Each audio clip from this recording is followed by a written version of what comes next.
একবার প্রচণ্ড ঝড়ে সমুদ্রের মাঝখানে থাকা একটা জাহাজ প্রায় লণ্ডভণ্ড হয়ে গেল। তাতে থাকা সমস্ত যাত্রীরা প্রাণ হারালো। তার মধ্যে একজন যাত্রী প্রাণে বেঁচে গেল এবং ভাসতে ভাসতে সমুদ্রের ধারে একটা দ্বীপে গিয়ে পৌঁছালো। এবং দ্বীপে পৌঁছেই সে ভগবানকে ধন্যবাদ জানালো যে ভগবান, আজকে তোমার জন্যেই আমি প্রাণে বেঁচে গেছি। সে এইভাবে প্রতিদিন সমুদ্রের ধারে দ্বীপে বসে থাকতে লাগলো, যে কোনো জাহাজ আসবে আর তাকে দেখতে পাবে আর তাকে তার দেশে ফিরিয়ে নিয়ে যাবে। কিন্তু প্রতিদিনই সে বসে থাকে, কোনো জাহাজই আর আসে না, আর তার কোনো সন্ধানই কেউ পায় না।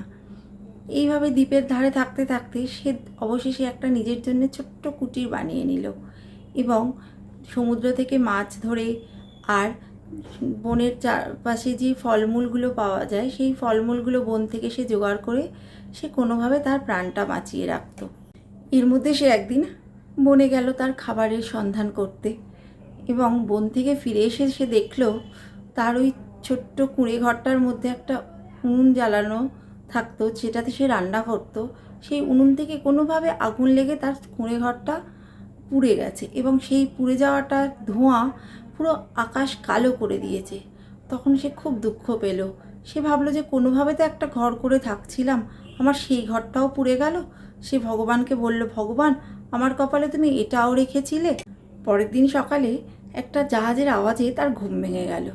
জাহাজটা তাকেই উদ্ধার করতে আসছিল সেই দ্বীপের দিকে।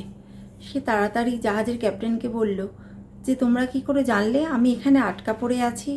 তখন ক্যাপ্টেন জানালো যে তোমার জ্বালানো ধোঁয়ার সংকেত দেখে আমরা বুঝতে পেরেছি যে তুমি এই দ্বীপেই আটকা পড়ে আছো। বন্ধুরা, আমার ভিডিও কেমন লাগছে একটু কমেন্ট করে জানিও। ধন্যবাদ।